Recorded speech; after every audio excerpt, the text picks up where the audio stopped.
Could we see a trade between the Montreal Canadiens and the Vancouver Canucks involving a young NHL goaltender? Plus, are we going to possibly see a trade between the Tampa Bay Lightning and the St. Louis Blues? Plus, we have the latest UFA rumors leading into free agency. It appears as though the Winnipeg Jets are set to hire their next head coach. Plus, we have some signings, some injury updates, and other coaching updates coming up next. So welcome back to another video here at Top Shelf Hockey. As I mentioned, we have a variety of NHL news and rumors, lots of stuff to talk about today. So let's dive in and get started with the news out of Winnipeg. It looks as though Rick Bowness is going to be the next head coach of the Winnipeg Jets. Now, this has not been officially confirmed by the team as I record this video. We'll see if they confirm it here sometime soon, but word was they were in the process of finalizing the contract, and that's come from 3 or 4 different well-connected NHL insiders and reporters, so I have no reason to believe that it's not going to happen. Of course, Rick Bowness was most recently the head coach for the Dallas Stars. He's been a lifer around the NHL. Of course, played a long time ago, has been involved in coaching for like 30 years or something crazy. Like, he's been everywhere in a variety of roles between assistant coach, head coach, associate coach. He's pretty much done it all at almost every level. Pretty much a defense first kind of coach.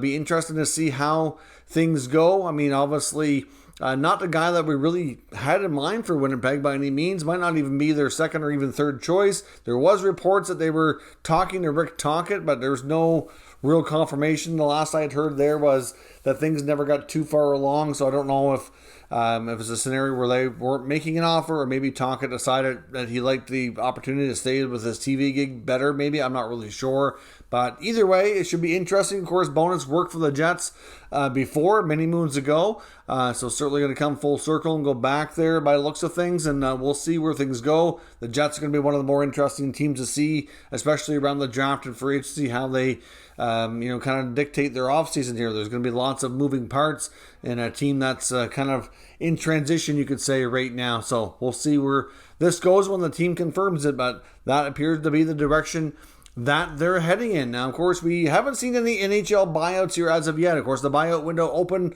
yesterday on July 1st. In yesterday's video, I did comment on the fact that I expected to be more news, and I expected there to be at least a few buyouts. But obviously, teams are taking their time here. They don't need to rush into that. The buyout window stays open until July the 12th, so right up until the day before free agency starts. And teams can get a second buyout window once they complete all of their RFA business. If they've had cases go to arbitration and whatnot, there are cases where they can get a second buyout window. But for right now, they have between the 1st and the 12th. So I would imagine teams are going to probably explore the option of trading players before they make the buyout official, because obviously then they're stuck with that contract and the cap hit on their salary cap situation for whatever number of years they have left on it. So I would think with the draft coming up, we'll probably see scenarios where players will be attempted to be moved, and then probably more likely to see more buyouts here towards the tail end of the period would be my guess and expectation. There was one player placed on waivers for unconditional on waivers for contract termination, but this is not a buyout. That's the Nashville Predators and defenseman Matt Tennyson mutually agreeing to terminate his contract.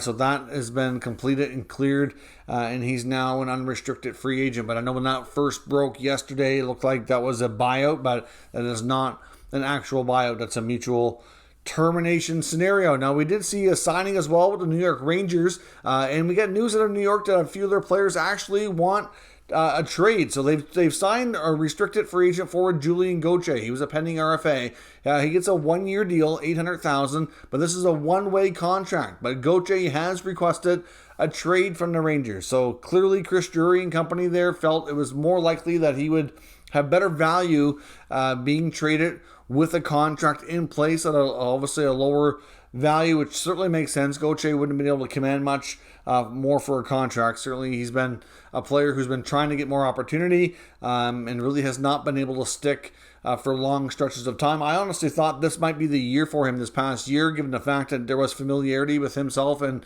new head coach Gerard Gallant. They did work together briefly in junior, and I thought maybe that might be the year you see Gauthier kind of solidify a spot. At one point in junior, he was a more prolific goal scorer, but he's had a hard time translating that into the NHL on a consistent basis. So based on how this team is going, they do have some question marks, obviously, with some UFAs, but it doesn't look like he's really part of their future plan, so to speak. So he has requested a trade, and we'll see if they honor that and where he might end up. There's a variety of teams that could probably take a chance on him on a one-year cheap contract like that. And goalie Alexander Georgiev apparently has also asked to be moved, which is not the first time we've heard of this. Georgiev, of course, knows that with Igor Shesterkin being as good as he is and playing as much as he does, that his role there was extremely limited, and he would like an opportunity to play a bigger role as a starter or more of a tandem goalie where he's going to play, more equal amount than his counterpart. So certainly, that's part of the reason why he wanted out before, and the Rangers would not honor that request. I think they would have had they found the right trade, but I know I've seen reports from NHL insiders saying that the price tag hasn't really changed, and it sounds like the price tag to me is awfully high. If they're going to honor this trade for Georgiev, to me they're going to have to lower it down, but it sounds like they want multiple assets, one being a fairly high pick and a prospect, and I just don't know that teams are going to be willing to pay that, considering what else they can do out there on the goalie market. But we are bound to see a goaltender carousel kind of start to take off, and we're bound to see a number of teams make changes between trade and free agency. I know Kevin Weeks was reporting on Twitter yesterday that there's as many as 7 or 8 teams looking for either a starting goalie or a 1A, 1B scenario goaltender. So there's lots of movement that we're likely going to see. Some big names on the open market. We know Georgiev wants to be moved. You got Fleury, Kemper, and Jack Campbell on the UFA market, Ville Husso, for example. So you got a handful of starting goaltender quality guys on the UFA market. There's a few that could be available for trade. There's some questions around John Gibson.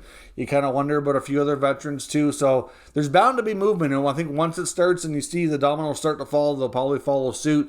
But it's hard to say if the Rangers will be one of those teams to get it going if they don't back off on that price tag that they're looking for. Now, some news out of Vancouver as well. Of course, we saw the Brock Besser signing yesterday. In that video, I did talk about some of the coaching changes that they announced as well, but we do have a few more details here. Of course, as of now, I mentioned in that video that Brad Shaw had departed the team as personal choice, you could say, but he's going to work with John Tortorella in Philadelphia. Of course, he'd worked with Torts an extended time before. It's basically an opportunity to be a bit of a promotion because he's going to be the Flyers associate coach.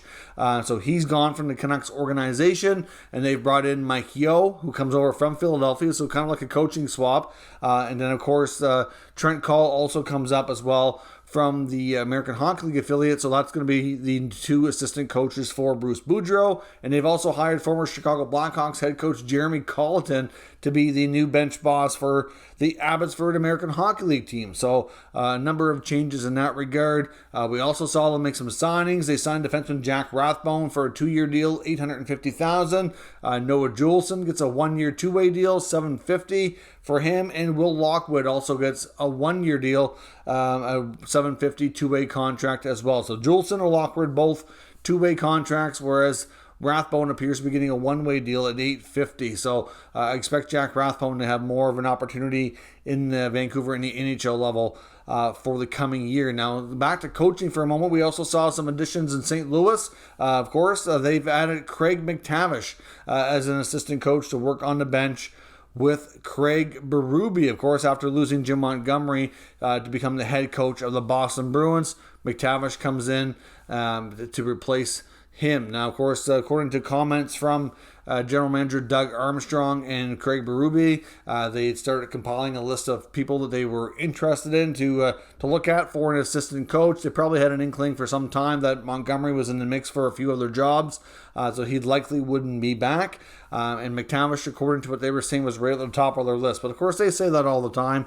It's an interesting name. Of course, long-time NHL guy between playing days. Of course, he's coached, he's assistant coach, he's been a GM, he's done a variety of roles all around. So certainly lots of knowledge and seen lots of things that can be very helpful, I'm sure. So we'll see how he will add to the Blues coaching staff. Of course, a few injury updates. Of course, we knew already that Anthony Duclair suffered a pretty significant injury with his Achilles tendon. The surgery's been completed, and the Florida Panthers have announced that he is expected to return sometime around the middle of the season.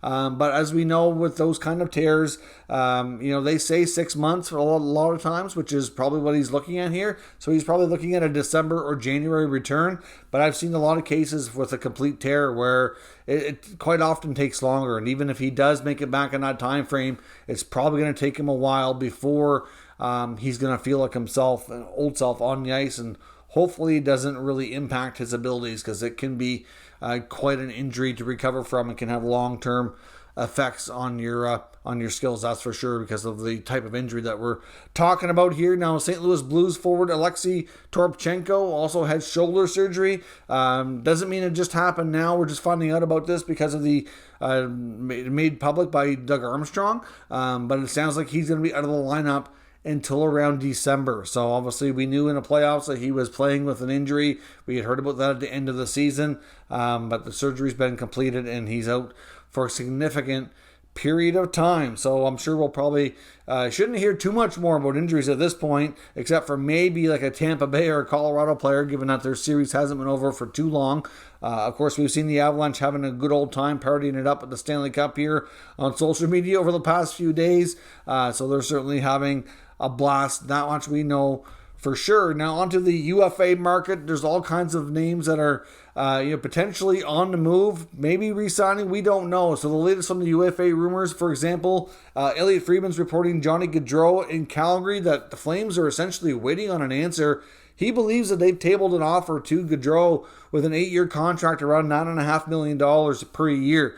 So that's pretty significant money. Like they've said on the 32 Thoughts podcast, that if Johnny Gaudreau leaves Calgary, it's not going to be because, or at least not likely, because another team, greatly outbid the Calgary Flames. Now the Flames are waiting for a response from Gaudreau, and there's even been some reports saying that he's basically kind of like ghosted them, so to speak, that him and his agent are just not getting back to them. But they certainly would kind of ideally need to know by the draft if you can, because they're going to have to pivot and go in a new direction if he's not coming back. And they don't even know that yet, right? They can't really know until July 13th, depending on what other teams offer him. Because, I'm sure there's going to be lots of interest because of the kind of player he is. But until he's allowed to actually speak to them and get official offers, it's really difficult to say. But right now, it sounds like they've made a significant offer and they're just waiting on a response. And there's just nothing coming back from Gaudreau's camp, which is certainly concerning if you're the Flames and are a Flames fan, that's for sure. When it comes to Chris Letang and Philip Forsberg, they're two players that Friedman has mentioned as likely having a path to get a deal done. Of course, until it's done, it's not done, as they say, and things can change in one phone call, sometimes for the better, sometimes for the worse. But reports that he was hearing for Letang indicate that they're not too far apart and are expected to get a deal done. He had a source that he said that worked for another team that was believed to have interest in Letang should he become a free agent, and that based on what they were hearing, it sounded like they had bridged the gap, they weren't too far apart, and things were more likely than not to get completed. With Forsberg, he said that basically what teams are telling him on that front is that there has been some progress made, and that a lot of NHL teams right now that are interested are kind of going on the assumption that there's a path to get a deal done there too, and that right now that's the kind of the feeling is that they feel he's more likely than not going to stay. But like I said, the last not too long ago there was reports that they were quite a ways apart. So we'll see where this goes. But a couple of big names to look for that we need answers, and until we do, we don't really know where things are going. I know Evgeny Malkin in Pittsburgh is another name that keeps coming up as unlikely to return. But again, things can change. Maybe Malkin's rejecting their latest offers, but maybe something better doesn't come along. And on July 13th, he comes back and says he'll take it. Like, you just don't know, right? There's a lot of cat and mouse games, playing possum sometimes. And, it's all part of the negotiation process. And sometimes you think you know what's going on, and then things change on the drop of a dime at the last second. So we'll see where that goes as well. Now, of course, could we see a trade between the Tampa Bay Lightning and the St. Louis Blues? We know the Lightning are certainly trying to navigate through their very, very tight cap situation. They signed Nick Paul to a 7-year deal, just over $3 million. They have the Brent Seabrook contract that they acquired last year for LTIR, so that leaves things pretty tight. To sign Andre Palat and Jan Ruda, though, they're not going to be able to do that without shedding some money. At least one significant contract needs to go. And right now, Elliot Friedman's reporting that the contract they're talking about moving is defenseman Ryan McDonagh. Now, unfortunately, the thing that makes it challenging is that McDonagh has 4 years left at over, well above $6 million. I think he's at like 6.7 something million dollars. So that's a lot of money and a lot of term for a lot of teams that just don't have that capacity to take on.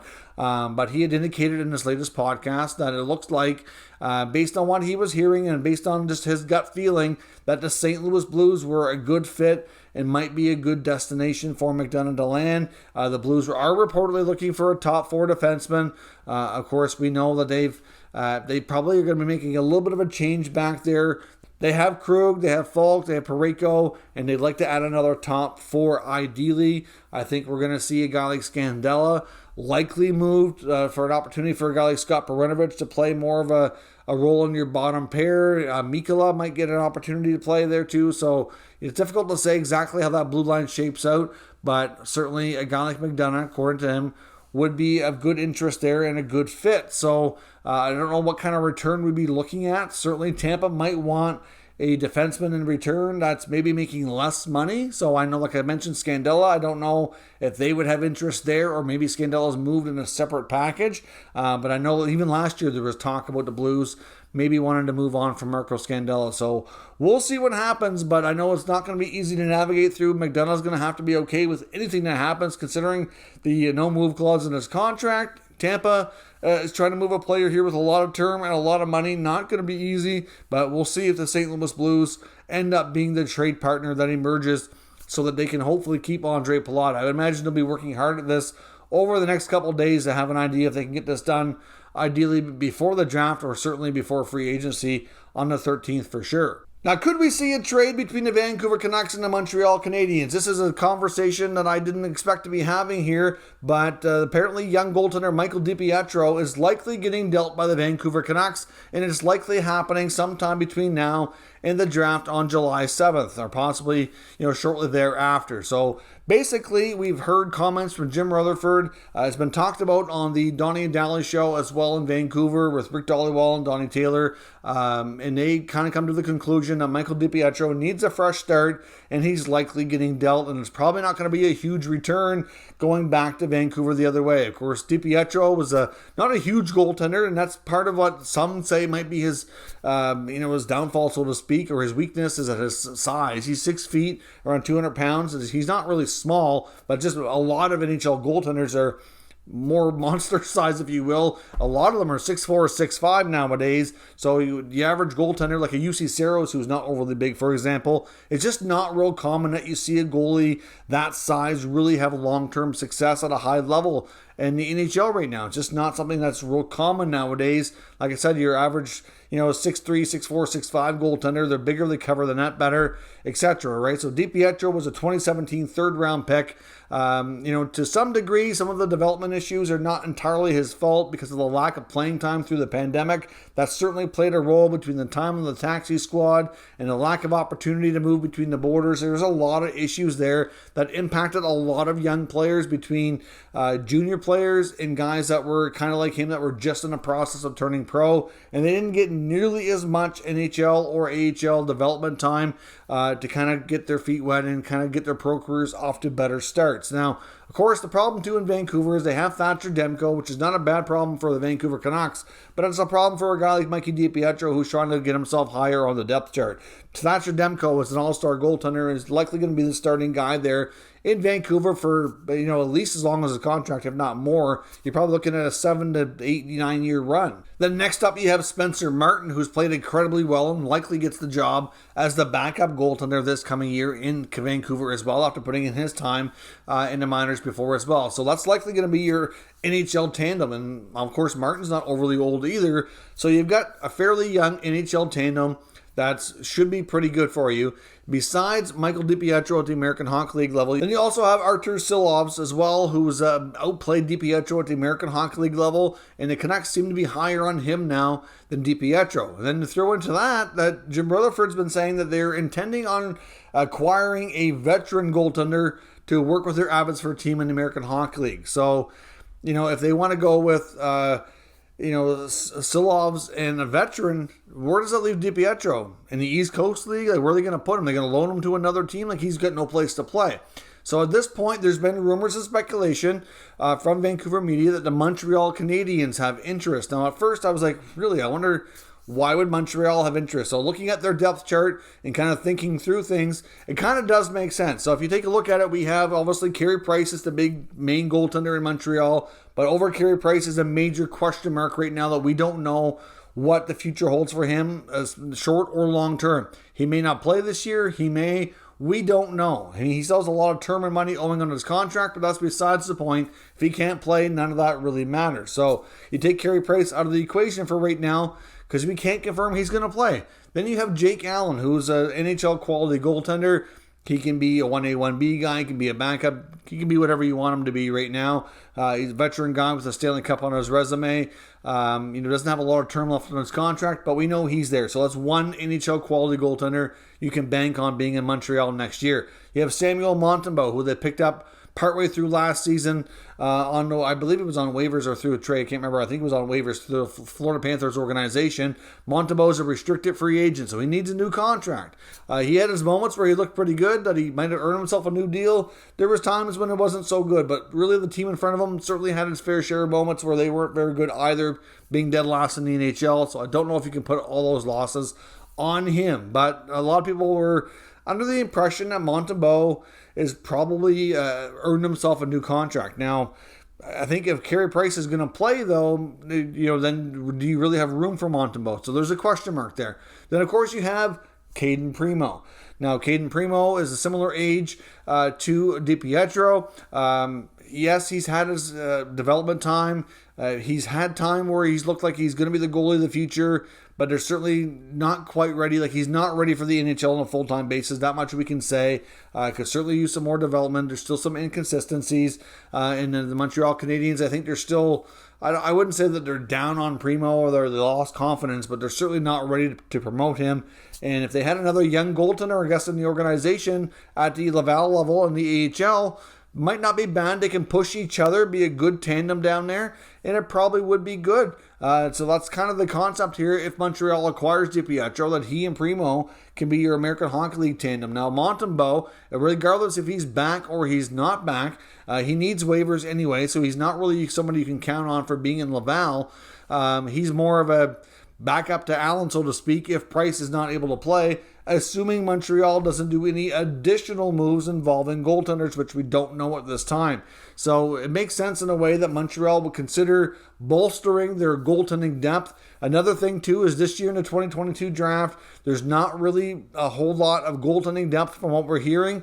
We likely aren't going to see much in the way of NHL goaltenders come out of this draft, or at least that's what I've read. I mean, I personally don't know a lot about many of the goaltenders in this draft, so it's hard to speak on with a lot of in-depth personal knowledge, but based on what the experts are saying, it's not expected right now. So they can't bank on the fact that they might get themselves another good goalie prospect in this year's draft. So you look at what you have in the system already. It probably wouldn't be a terrible idea to throw another young goalie in the mix who can work with another talented goaltender and challenge each other and maybe help each other get to the NHL, so to speak, by having that competition factor in the mix. So we'll see, but it looks as though DiPietro trade out of Vancouver is very likely to happen sometime in the next week. Montreal is the main team that's been reported as being interested, so we will see. They have a lot of draft currency and prospects they could send the other way.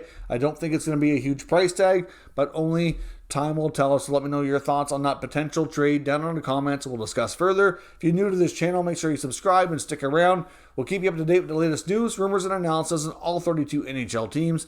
Thank you for watching, and I'll catch you next time.